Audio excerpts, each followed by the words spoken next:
क्या आपने कभी अपने आप से यह प्रश्न पूछा है कि कुछ लोगों की बुद्धि इतनी तेज क्यों होती है कि वे किसी भी परिस्थिति को तुरंत समझ लेते हैं, जबकि कुछ लोग छोटी सी बात को समझने में भी बहुत समय लगा देते हैं? क्या बुद्धि जन्म से मिलती है या उसे विकसित किया जा सकता है? यदि बुद्धि को विकसित किया जा सकता है तो उसका सबसे प्रभावशाली तरीका क्या है?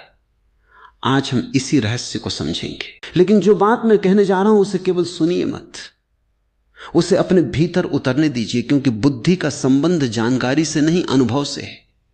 मनुष्य जीवन में सबसे बड़ी भूल यह करता है कि वो बुद्धि और स्मृति को एक ही समझ लेता है।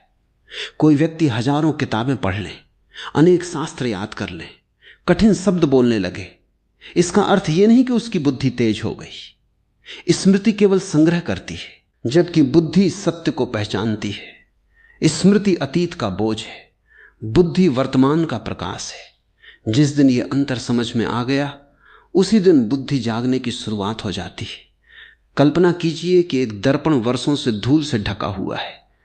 दर्पण में देखने वाला व्यक्ति सोचता है कि दर्पण खराब हो गया है, जबकि वास्तविकता यह है कि दर्पण नहीं, केवल उसकी सतह धूल से ढकी हुई है।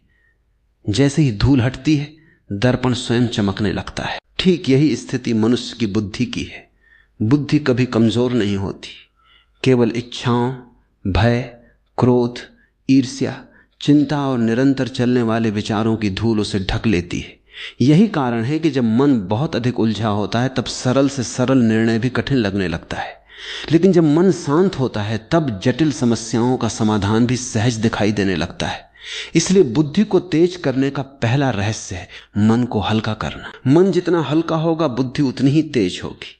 लोग सोचते हैं कि बुद्धि बढ़ाने के लिए नई नई तकनीकें सीखनी होंगी, विशेष भोजन करना होगा या कोई चमत्कारी उपाय अपनाना होगा, लेकिन वास्तविकता इससे बिल्कुल अलग है।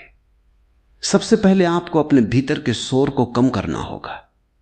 यदि किसी कमरे में बहुत अधिक शोर हो तो धीमी आवाज भी सुनाई नहीं देती। उसी प्रकार मन में जब विचारों का तूफान चलता रहता है तब बुद्धि की सूक्ष्म आवाज सुनाई नहीं देती। जब आप क्रोधित होते हैं तब आपकी समझ कहां चली जाती? बाद में आप स्वयं कहते हैं मुझसे गलती हो गई। गलती इसलिए नहीं हुई कि आपके पास ज्ञान कम था, गलती इसलिए हुई क्योंकि उस समय बुद्धि पर क्रोध का पर्दा पड़ गया था। इसलिए बुद्धि को तेज करने का दूसरा रहस्य है, अपनी भावनाओं का दास मत बनिए। क्रोध, भय और लालच, ये तीन ऐसे चोर हैं जो सबसे पहले आपकी बुद्धि को लूटते हैं। जब भय आता है तब मनुष्य सही निर्णय नहीं ले पाता, जब लालच आता है तब विवेक समाप्त होने लगता है, जब क्रोध आता है तब बुद्धि अंधी हो जाती है। इसलिए जिसने इन तीनों को समझ लिया उसने अपनी बुद्धि की रक्षा कर ली।